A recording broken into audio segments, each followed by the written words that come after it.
Hey, writer, ready to take your fiction to the next level?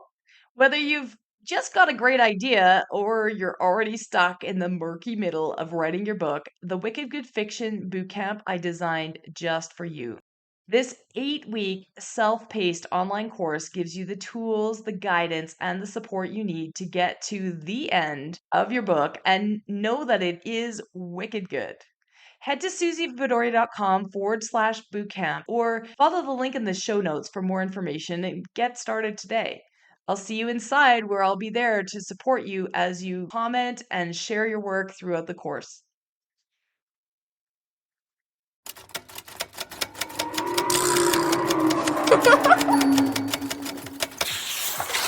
Welcome to Show Don't Tell Writing with me, Suzy Vidori, where I teach you the tried and true secrets to writing fiction, nonfiction that are going to wow your readers, broken down step by step. We're going to explore writing techniques. I'm going to show you a glimpse behind the scenes of successful writers' careers that you wouldn't have access to otherwise. And I'm also going to coach writers live on their pages so that you can learn and transform your own storytelling. Whether you're just starting out, you're drafting your first book, you're editing, or you're currently rewriting that book, or maybe even your 10th book, this show's going to help you unlock the writing skills that you didn't even know you needed, but you definitely do.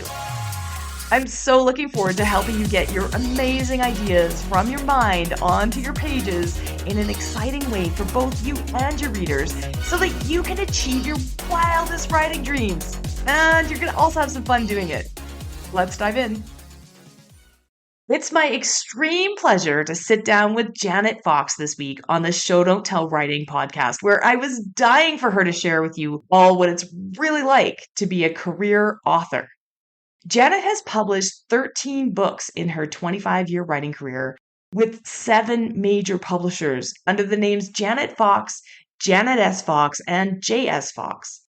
What I love about Janet's KidLit career is that she has been able to span age groups and genres. She's written children's books, books for middle grade, as well as young adults.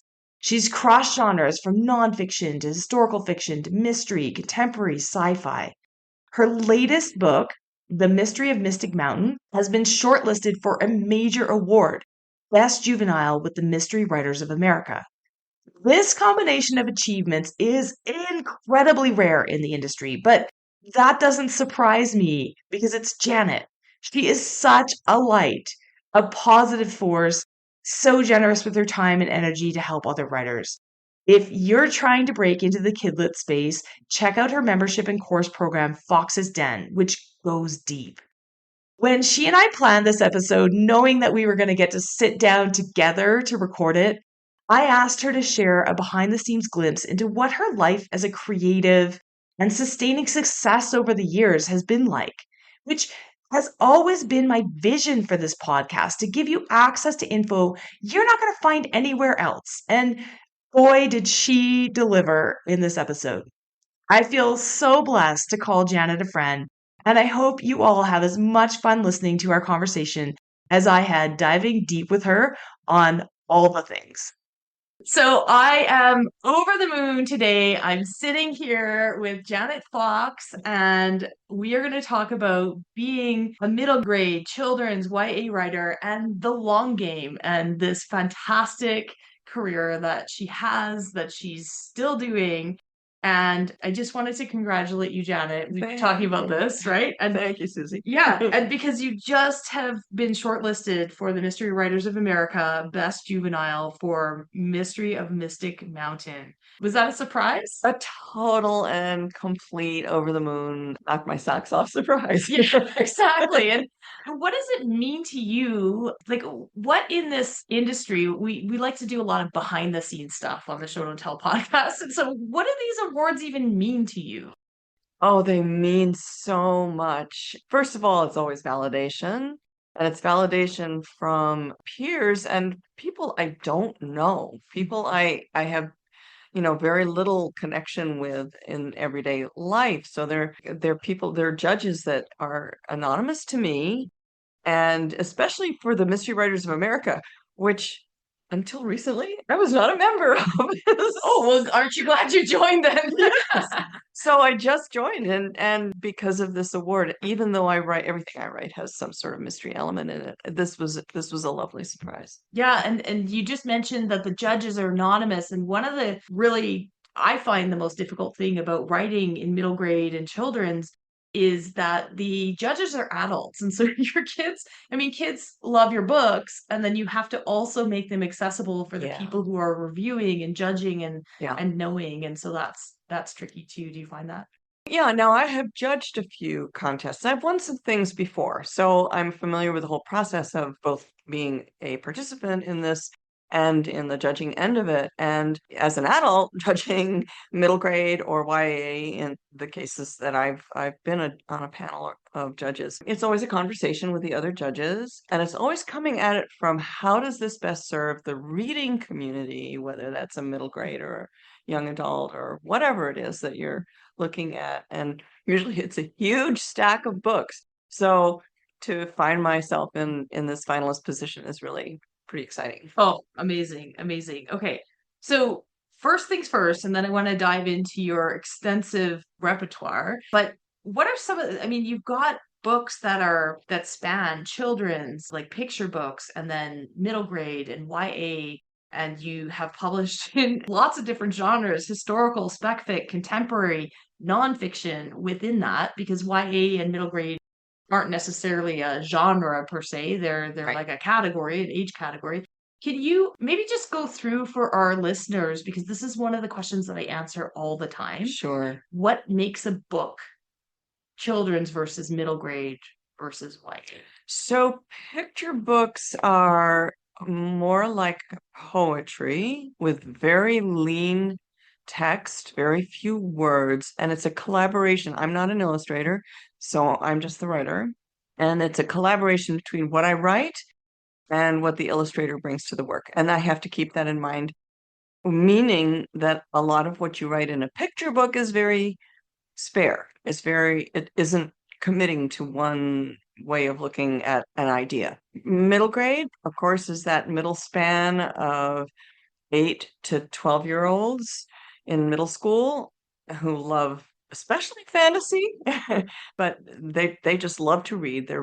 Probably the well, YA are also avid readers, and YA is at 12 and up through until 18 readership. So, and I just love appealing to all those audiences. I mean, I think middle grade is my favorite sweet spot, but I really love And my how did this all come about? yeah. Because it's not that usual for a writer to be able to span all of those genres. It's not necessarily what we always recommend either as a No, writer. right. Like, what are the challenges, or how did that all come about? Like, how do you choose what you're going to write next?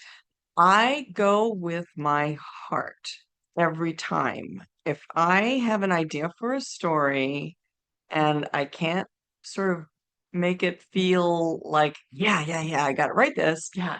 it's not going to work. I have never been able to force myself to write anything that I didn't want to write. So I have always had a sort of backlog of ideas, this idea and that idea and another idea, and one will float to the surface and it won't leave me alone. And I just have to work on that. I don't care what the age, audience range is. I don't care what the genre is. I don't care if it's science fiction. I don't care if it's contemporary fiction.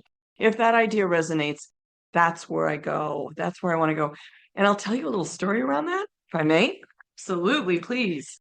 My favorite book of the ones that I've ever written is Carry Me Home. It's contemporary middle grade. It's about a pair of sisters who are living in their car. And this happens on page 1, so it's no surprise. Dad has gone missing, so they're alone. And they're trying to hide the fact that they're alone because they're afraid that they'll be separated by foster care. So I had the idea for this book by listening to a radio show where the father was describing his family living in a car, 3 kids, 2 working parents working 2 jobs. And I just began to think, what's it like for a 12-year-old girl living in a car, unable to do homework easily, unable to bathe easily, having to eat in a car with her family? And what's it even worse, I set it in Montana in the winter, which is, as your listeners may know, is a very cold place. It took me 5 years to write one word of that book. And I knew I wanted to write it for 5 years. So I just kept it in the back of my mind, stewing, stewing, stewing. And one morning I literally woke up staring at the ceiling saying, I know just how to write this book. And it was the fastest book I ever wrote. I wrote it in 1 month. Wow. It went through almost no edits, which is still surprising.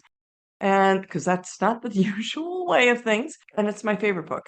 And I think letting it live in my subconscious all that time was really important. You were working on it that I was whole working. time, and I think, Yeah. it's one thing that, especially if you're listening and writing your first book, we talk about word count and how quickly are we doing it. There's all these metrics that we're trying to measure. Right. But give yourself credit for that thinking time, because yeah, you can't. I mean, is that the only book that you've ever written in a month? I would imagine, It right? is the only book I've ever Yeah, written in a month. and maybe the only one that you will again. Okay, so actually, I didn't say this, so let's back up a little bit. You have 12 books currently published and one that you've written that is coming out next year. Is Yeah, that right? that's right. And how many years does that span? My first book was published in 1997. Roughly. I'm putting her on the spot here.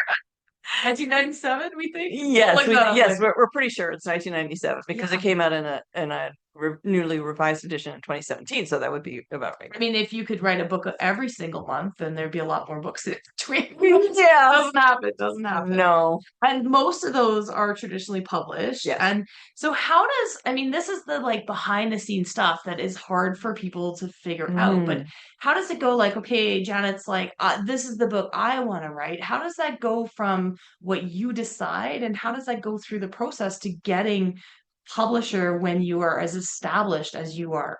That's a great question. I have an agent, and she's actually my second agent. That's not uncommon in the industry for writers to have an agent, then leave that agent and have a new agent. She's my second agent. I love her to pieces. She's wonderful. She's an editor at heart. So the first thing I do is if I come up with an idea that I know I want to write, I fly it by her just as a concept because I want to get her take on what she thinks the industry is doing. That's important. I have to pay attention to the publishing industry, what people are reading, what editors want to acquire, maybe what houses are open to an idea like mine. So I don't even really usually go anywhere with a story unless I fly it by her. And she's never said, "Oh, don't do that," but she's sometimes said, "Oh, I'm not so sure," which will, help me. Which means I'm not sure if this book has a home. That's right. Yeah. That's right. But she's my first reader. She's the one, well, after my critique partners, which is a very important step in the process. But she reads everything and she gives comments and she'll tell me honestly whether it's a go or no go, and then she'll find the right place to send it. So, and she doesn't mind what I approach her with. I have in her inbox right now is another picture book, a proposal for an adult craft book, a full manuscript for an upper YA romantasy. Romantic.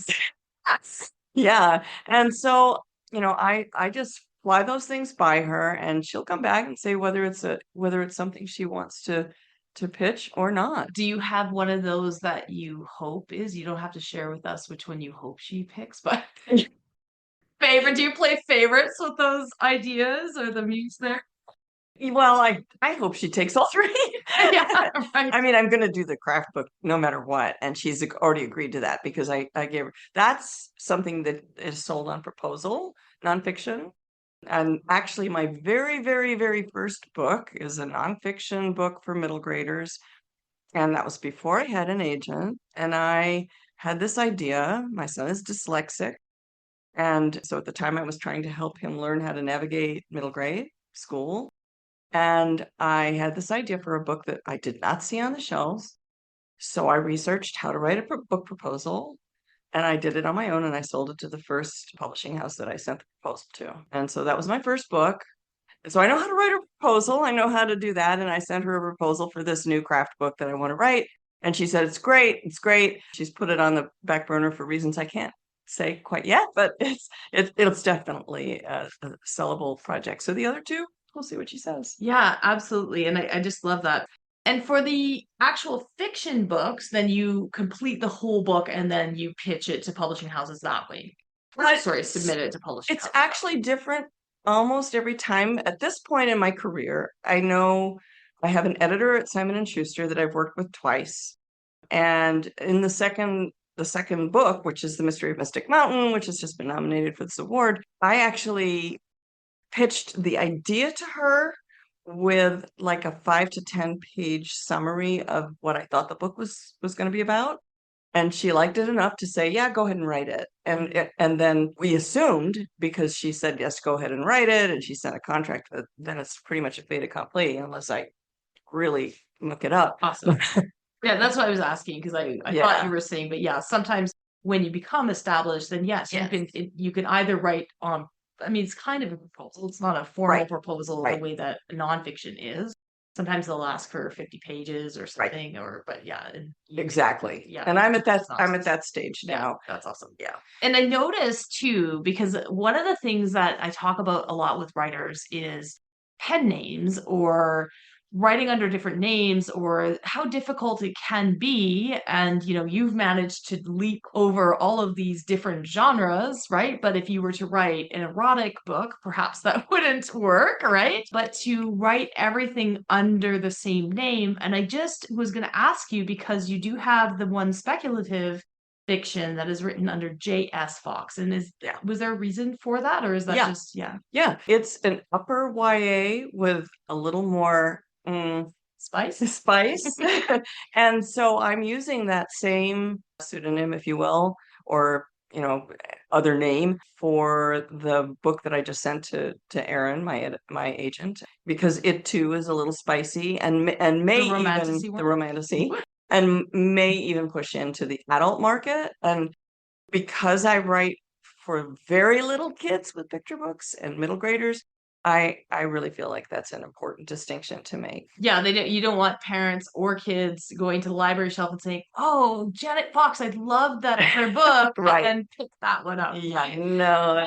It's a bold choice because it's still you. Yeah. And so you don't have to change your marketing and all of those things. They can live on the same website and they can sort of still be Janet. Yeah. Right. Yeah. Because I think one thing that a lot of writers don't realize is, when you go, I'm going to talk about promoting these books next, but when you go to promote these books, if you've got the pseudonym and you thought that you were going to hide behind it or not be yourself, it becomes very difficult, especially if you've got more than one name out there. How do you show up in the world? Yeah.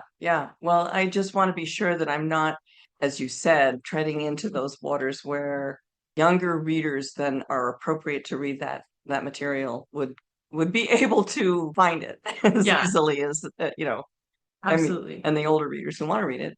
Yeah. So, I mean, 1997, I'm doing some math here. I'm like, this is not a math day for me. 28 years between your first book published and today. Yeah. I mean, the publishing landscape is changing so much. Yeah. Is there something that you want to share with the listeners that you found has changed the most? Yeah. I mean, it's harder today. I feel like I got into the publishing world at just the right time. And so I feel like, I got my foot in the door. I had an agent after I published the first book. And by the way, I'm now thinking it was 2007, 97. And it's not When I say 28, 28 years, it's you're like, 18. okay, Yeah. But I have to go back and look at, that's an interesting thing to forget. Yeah, no, hey, it's fine. It feels like you've been doing it for a A long long time. But nevertheless, the landscape has changed a lot. Things have gotten a lot more complicated. It's harder to get a book published. The advent of audiobooks, of ebooks, of the whole self-publishing landscape, now hybrid books, that has changed everything for writers, for editors, for publishing houses. So, and for readers too, by the way, you have access to so much more now than So much choice. so much choice Yeah. that it can be overwhelming and harder for an author to break in, and harder for an author to be found by an agent or an editor or land in a big five house. Yeah. But that is not to discourage anyone from writing, because actually, I think writers have more opportunities today than ever. And if your quality is there, if you write a quality book and you polish it and you know that it's good and you've had feedback on it that it's good, it will find its readers. Mhm. And that's the key, is not to just assume that your first draft is a perfect draft, because it isn't. No, it isn't. There are some real and true things that you need to learn so that the reader can understand that immense vision that you have. But yes, once it's ready, then Once it's ready, then there are opportunities, many more opportunities than I had when I first started. When I first started, it was paper submissions in a brown envelope with an SASE, self-addressed stamped envelope, to send back that paper submission with a lovely little square of paper saying thank you, but no thank you. yeah. And now it's all digital. Everything is digital. All submissions are digital, and almost all of them go through agents. Not all, but some, almost all. And so it's a very different landscape. Yeah, absolutely. Okay, so writing as a career is not something that everybody's able to make that leap. And we talk a lot on this podcast, and the listeners are always looking for advice on writing the book. And I think there are so many other pieces to being a writer, an author, and making it into your career than just writing the book. So, other than writing, what else is it that you, Janet, are juggling as a writer? I love to teach, as you know, Susie. Me too. Yeah. And I just really enjoy seeing a writer have that aha moment of, oh, if I do that, it's going to make it so much better. Now I understand. And so I really actually, that I get off on that. So that's why I'm writing the craft book. That's why I have courses up on my course platform. That's why I do very limited coaching for writers, KidLit writers. And it's something I just enjoy enormously, because I've accumulated a lot of information over many, many years Yeah, of study. absolutely. What about promoting your books? Like, how does that Mm, work when you're with a large publishing house? Because yeah. I think there's this misconception out there that they do everything for you. And I wish you could see her roll eyes right now, dear listener. But yeah, like, I just, that's a question I would love for you to share a little bit with Sure. our listeners about what that looks like in terms of what you have to do to promote your own books. Yeah. Well, it's changed. That's changed a lot Yeah. too since I started. By and large, big publishing houses have a sort of stratum in what they'll promote or not promote. And I've had one book be a lead title, which is where they give it a bigger marketing budget and they promote and they send out all sorts of fun stuff to influencers and librarians, and they send me to places so that I can appear in public, and they make sure my book gets a lot of press and posters and all the fun stuff. That happened once. It's actually I was going to say, that's not the norm. that is not the right? norm out of Yeah. 13. Although the next book that's coming out next year, they promised it lead title status, which is exciting. So, and after that, it you don't know what they're going to give you, except that there is this in the industry. They always send out a cheat sheet when your book is coming out, and the publicity and marketing people put together this cheat sheet and they tell you what they're going to do.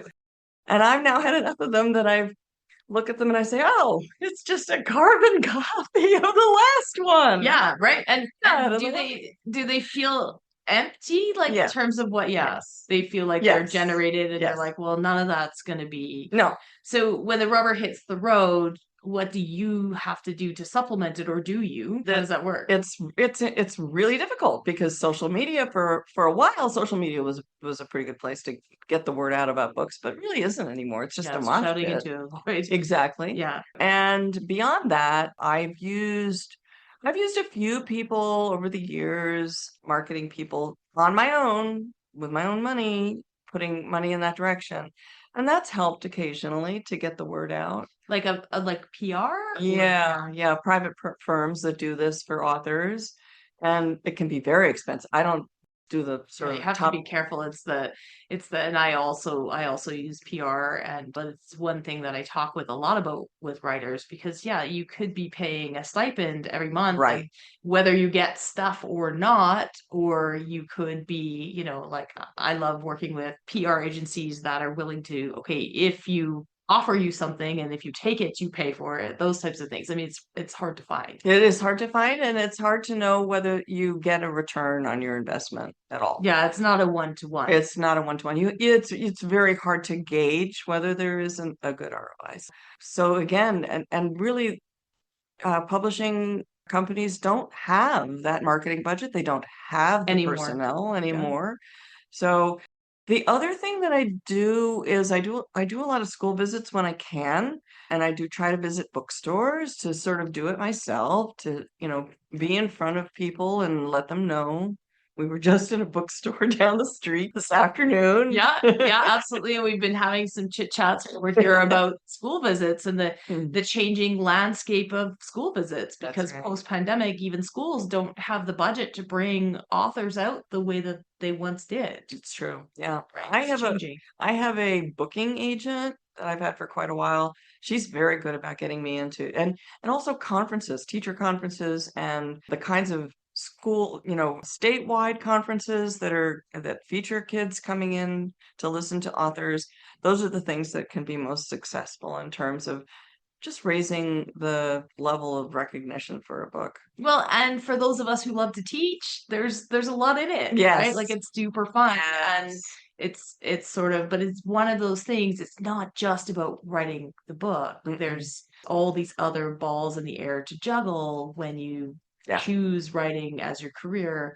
I actually love that part, but I think it's something that not everybody's always prepared for. No, it's true. Yeah, I do love that part too. Yeah. So what are you going to tackle next? You've said, you've got these ideas. Is there something that you really think that is just your next thing? Well, I have a few ideas, and You don't have to in share my them all. in my insomniac nights, here's sort of a short list. This book that's coming out next year is a nonfiction biography of Rosalind Franklin, who is an English biochemist who should have won the Nobel Prize for discovering the structure of DNA, but she didn't. And Yeah, so it's a what a huge thing to discover, right? Yeah, and it's a story of a time of misogyny, and a lot of it's a wonderful complex story of human nature. And as we're finishing this up now, we're in edits now, and I'm the co-author with my partner, who is an incredible researcher, and I kind of sprinkle the fairy dust down at the end. Yeah. But I wrote her the other day. I said, I saw this thing about Hedy Lamarr. What do you know about her? Because she was a brilliant woman and also a gorgeous actress. And it's such a different, it's such an extreme set of differences, and fascinating woman. So, that's a possibility. And then I'm mulling over an idea for a sequel for my middle grade series that's a speculative fiction series. And so I'm just sort of letting that percolate. Listening And to you is so inspiring, Janet. Just all the things, right? Like all the things, all the time. You're just a ball of energy. I love it. Is there anything it's all else you right. wanted to share? I'm just like No, I'm sitting here like fangirling. It's yeah, awesome. oh, you're sweet. Well, I'm hoping that my middle grade Carry Me Home about the homeless girls might see the light of day in some other format that Oh, could I'm be. excited about that. I would love to see any of these on the screen, Yeah, on do you have audiobooks for most of your I do. stories? I have audiobooks for I think all of them now, except the most recent, because it usually takes a few months before they bring out the audiobook. Yeah. Yeah, Amazing. yeah, Amazing. yeah. So, what advice do you have for those listeners that are hoping to pursue a career in traditional publishing, Mm. and specifically in children's, but in general in traditional publishing? What do you have for them? Well, I would say the first thing is to decide who your audience is, because you can't really write a children's book unless you understand that audience, and whether you want to write for the youngest ones, a picture book crowd, or an intermediate crowd that reads chapter books like Jeff Kinney books, whether you want to write a true middle grade book, which is the next step up, or whether you want to write young adult books, they're all very, very different in structure and form. And you need to know, yeah, that's the age that I would like to write for. That's the first thing. And then you know whatever it is that's in your heart that you need to tell the world. I really feel that it's most important to understand that you are coming from a place, whatever it is that you're passionate about, and to find that and then put that into story in whatever form you can make it and for whatever audience is appropriate for it, I think is a key to having a successful writing career. Yeah. Thank you. Yeah. Great, great, great thoughts. Here's some fun questions I like to ask every author that comes Yay! on I love here. fun questions. How long did it take you to write your first book? You shared with us that you wrote that one book in 1 month, but you were thinking about it for 5 years, so not really, right? Right. But your first book, how long did that take? Well, would you like the nonfiction middle grade self? Either one. Okay. So the nonfiction middle grade self-help, that only took me about 3 weeks to write. Okay. Because I was helping my son for so many years. Yeah. I had collected all this material, and so I had it all, and I realized there's nothing else out there And like that's it. a middle grade book? It is a And so middle how grade. long is that It's like a 100 pages? Yeah, or it's 80 really, pages? really Yeah. short because it's to be clear. nonfiction. And by the way, it's in 8 languages now. Just came out in China and over 100,000 copies. It's been around. You say, she shrugged her shoulders. Yeah, it's got about 100,000 copies in print. I just love that. Okay, so maybe that's not the best example. No. How long did it take you to write your first Okay. fiction novel? Well, or picture book. Yeah, no, it was a novel. It was a novel called Faithful, and it's historical YA, and it's set in Yellowstone in 1904 because that's near where we live, and I love the area, and I was, enchanted by the idea of historical. And my mom passed away, and I wanted to write a story about a girl who lost her mother. And so that came right from the heart. And it took me about a year to write a first draft, which was terrible. And I sent it out and got rejections. And then I got one nice rejection from the person who's my current agent.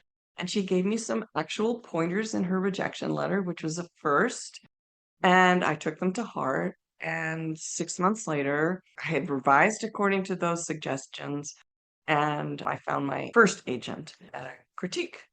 So, and then we worked on that book for another 6 to 8 months before she sent it out. Yes, this is much more typical than the 3 week or 1 month. Yeah. So if you're struggling with your first book, I mean, everybody's different. Right? Everybody's different. Every book is different, Yeah. and it takes a long time. So it was probably a total of 3 years from the idea to when it finally saw the light of day. Yeah. Awesome. Thank you for sharing that. Mhm. What would you say was your first big break that happened for you where you were like, all right, I'm doing it. This is it. I'm here. It was probably that letter from Erin because she saw something in my writing. The rejection letter? The rejection letter. Love that. And then because I took it to heart and I took her notes, which were very do you remember sparse. anything that you could share? That was what was the big advice? It was just you need to read these 3 books and analyze what the character is doing in these 3 books. And okay.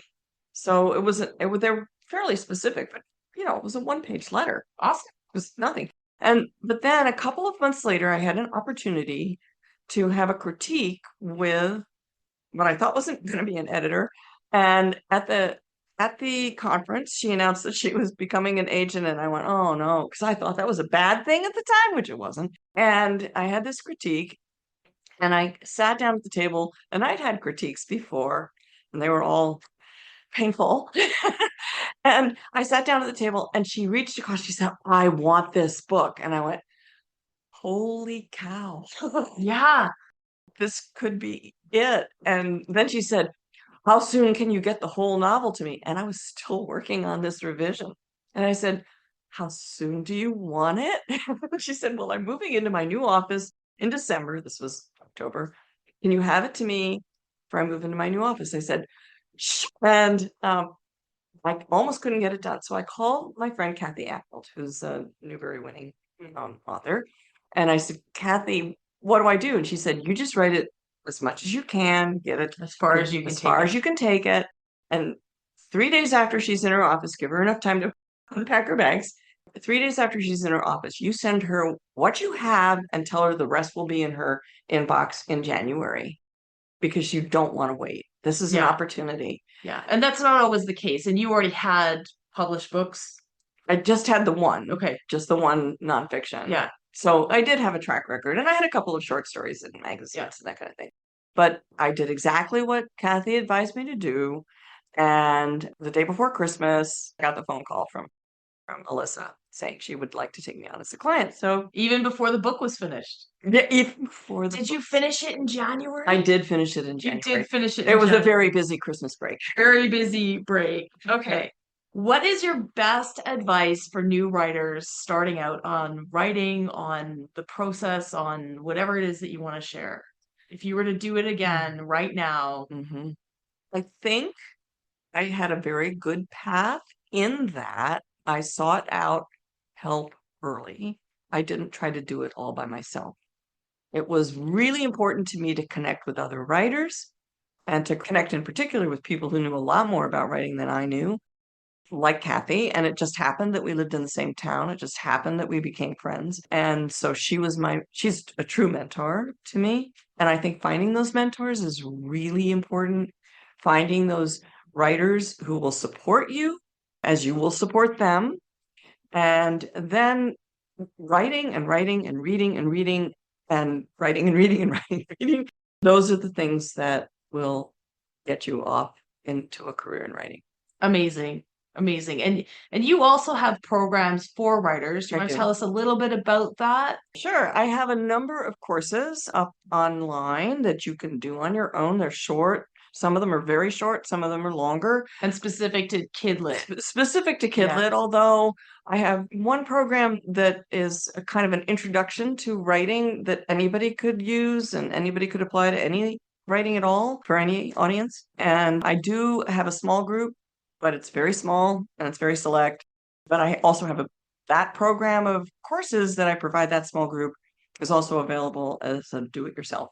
So yeah. Awesome. And where can listeners find you, your books, your programs? And we'll put it all in the show notes, but let us know where we can find you. So the easiest place is my website, which is janetsfox.com. So Janet with an S in the middle, fox.com.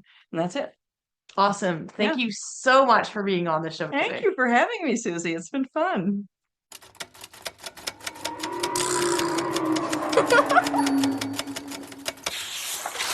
Thanks for tuning in to Show Don't Tell Writing with me, Suzy Vidori. Help me continue to bring you the straight goods for that book you're writing or planning to write. Please consider subscribing to this podcast and leaving a review on Apple Podcasts, Spotify, or wherever else you're listening. Also visit suzyvidori.com/newsletter to hop on my weekly Inspired Writing newsletter list, where you'll stay inspired and be the first to know about upcoming training, events, and writing courses that happen in my community. If you're feeling brave, check the show notes and send us a page of your writing that isn't quite where you want it to be yet for our Show Don't Tell page review episodes. Remember, that book and your writing is going to open doors that you haven't even thought of yet, and I can't wait to help you make it the absolute best. If you're feeling called to write that book, keep going, and I'm going to be right here cheering you on. See you again next week.